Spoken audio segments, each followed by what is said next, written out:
Price the Lord.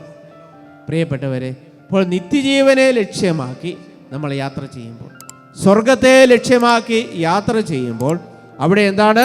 ഇവിടെ അബ്രാഹത്തിന് ജീവിതത്തിൽ നമ്മൾ കാണുന്നു, അവൻ സാറായിലേക്കും കൂടി ആ ശുശ്രൂഷയുടെ ദൗത്യം പകർന്നു കൊടുക്കുക. അവൻ എഴുന്നേറ്റ് അവൻ എന്താണ് സാറായിയോട് പറഞ്ഞു, വേഗം 3 ഇടങ്ങഴി മാവെടുത്ത് കുഴച്ച് അപ്പം ഉണ്ടാക്കുക. Price the Lord.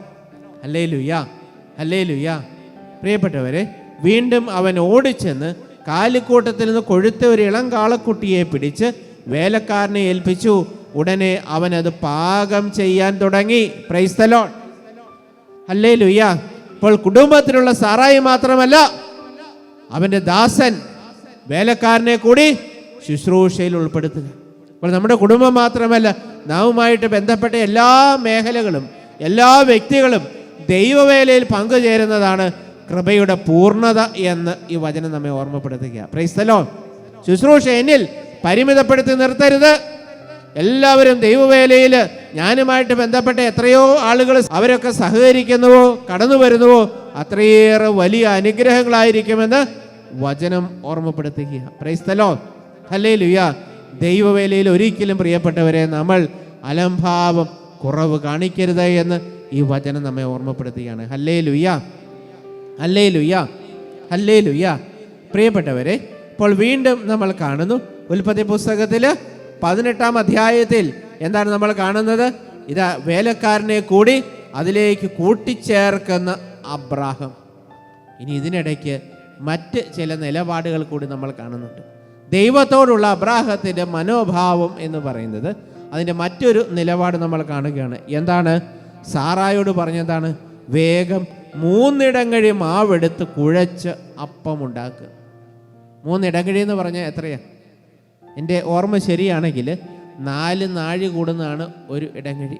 ഒരു നാഴി എന്ന് പറഞ്ഞാൽ അരി എടുക്കുകയാണെങ്കിൽ ഏകദേശം 250 ഗ്രാം, ഒരു 1/4 കിലോ വരും. അങ്ങനെ അതിൻ്റെ അർത്ഥം എന്താണ്? ഏകദേശം 1 കിലോ മാവെടുത്ത് കുഴച്ചാൽ ഒരു ഇടങ്ങഴിയായി. ഇത് 3 ഇടങ്ങഴി എന്ന് പറയുമ്പോൾ എന്താണ്? 3 പേർക്ക് ആൾക്ക് ഓരോ കിലോ വീതം മാവെടുത്ത് അപ്പം ഉണ്ടാക്കുന്നു.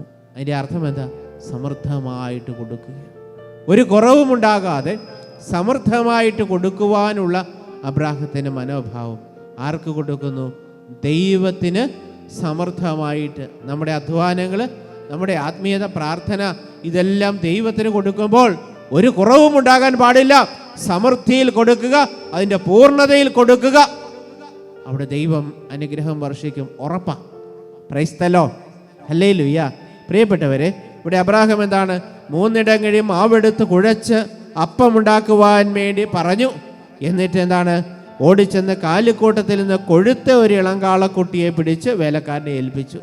മെലിഞ്ഞതിനെ അല്ല, അതുപോലെ തന്നെ എന്തെങ്കിലുമൊക്കെ അവശതകളോ രോഗമോ ഉള്ളതിനെയല്ല, ഏറ്റവും കൊഴുത്ത കാളക്കുട്ടിയെ പിടിച്ച് ഏൽപ്പിക്കുക.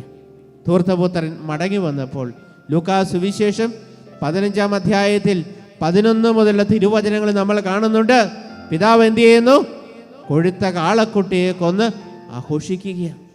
മകൻ്റെ മടങ്ങി വരവിൽ എന്നിട്ട് പറയുന്നത് എന്താണ്? നീ എനിക്ക് നഷ്ടപ്പെട്ടവനായിരുന്നു, ഇപ്പോൾ വീണ്ടും കിട്ടിയിരിക്കുന്നു. Praise the Lord, hallelujah, hallelujah. അതുപോലെ തന്നെ മകൻ പറയുന്നത് എന്താണ്?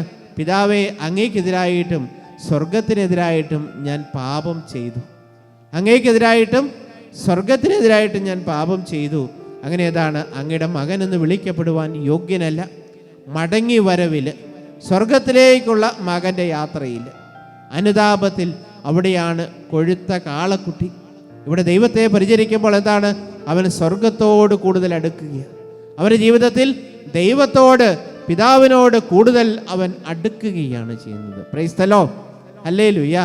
അവിടെയാണ് വിരുന്നിൻ്റെ അനുഭവം, വിരുന്നിൻ്റെ സന്തോഷം ഉണ്ടാകുന്നത്. ദൈവത്തോട് ആരെല്ലാം കൂടുതൽ ഹൃദയത്തിൽ ചേർന്നിരിക്കുന്നുവോ അവർക്കെല്ലാം സ്വർഗീയ വിരുന്നിൻ്റെ അനുഭവം ഈ ഭൂമിയിൽ തന്നെ ദൈവം നൽകും. ഇവിടെ ദൈവത്തിൻ്റെ ആ വിരുന്നനുഭവം, ദൈവത്തോട് കൂടെയുള്ള വിരുന്നനുഭവത്തിന് വേണ്ടി ആഗ്രഹിക്കുന്ന അബ്രാഹാമാണ് സമ്പൂർണമായിട്ട് നൽകുന്നത്. 3 ഇടങ്ങഴി മാവെടുത്ത് അപ്പമുണ്ടാക്കുവാൻ സാറായിയോട് പറയുന്നു, കൊഴുത്ത കാളക്കുട്ടിയെ കൊന്ന് വിരുന്നാഘോഷിക്കുവാൻ വേണ്ടി വേലക്കാരനോട് പറയുന്നു. Hallelujah, hallelujah, hallelujah. ഇതുപോലെ ദൈവ ശുശ്രൂഷയിൽ പ്രിയപ്പെട്ടവരെ പൂർണ്ണ ഹൃദയത്തോടും പൂർണ്ണാത്മാവോടും പൂർണ്ണ മനസ്സോടും സർവശക്തിയോടും കൂടി ദൈവ ശുശ്രൂഷയിൽ എനിക്കും നിങ്ങൾക്കും പങ്കെടുക്കുവാൻ സാധിച്ചെങ്കിൽ പ്രിയപ്പെട്ടവരെ ഓർത്തുകൊള്ളുക, അത് ഏറ്റവും പ്രധാനപ്പെട്ട കാര്യമാണ്. അവിടെയാണ് ഇതുപോലെയുള്ള വിരുന്നനുഭവങ്ങൾ നമുക്കുണ്ടാകുന്നത്. അവിടെയാണ് ആത്മരക്ഷ ഉണ്ടാകുന്നത്. ഹല്ലേലൂയ. അങ്ങനെ ആത്മരക്ഷയ്ക്ക് വേണ്ടി പ്രവർത്തിക്കുന്നവരെന്ന് വലതുകരം ഉയർത്തിക്കേ. നൂറുകണക്കിന് ആളുകളാണ്. നിങ്ങളെല്ലാവരും തന്നെ ഈ വിധത്തിൽ നിങ്ങൾ ശുശ്രൂഷകരാ. ഈ ധ്യാന കേന്ദ്രത്തിൻ്റെ ഡിവൈൻ്റെ ഈ ശുശ്രൂഷകരാണ് നിങ്ങൾ ഓരോരുത്തരും. പ്രിയപ്പെട്ടവരെ, ഇപ്പോൾ ഇങ്ങനെ നൂറുകണക്കിന് കരങ്ങൾ ഇവിടെ ഉയർന്നു നിൽക്കുന്നതിൻ്റെ കാരണം എന്താണ്? ദൈവ ശുശ്രൂഷയിലുള്ള നിങ്ങളുടെ താല്പര്യം. ഈ ആത്മരക്ഷയ്ക്ക് വേണ്ടിയിട്ടാണ് പ്രിയപ്പെട്ടവരെ നമ്മൾ ഓരോരുത്തരും പ്രയത്നിക്കേണ്ടതെന്ന് ദൈവവചനം നമ്മെ ഓർമ്മപ്പെടുത്തുക. അബ്രാഹത്തിൻ്റെ ജീവിതം നമ്മെ ഓർമ്മപ്പെടുത്തുകയാണ്. Hallelujah, hallelujah, hallelujah.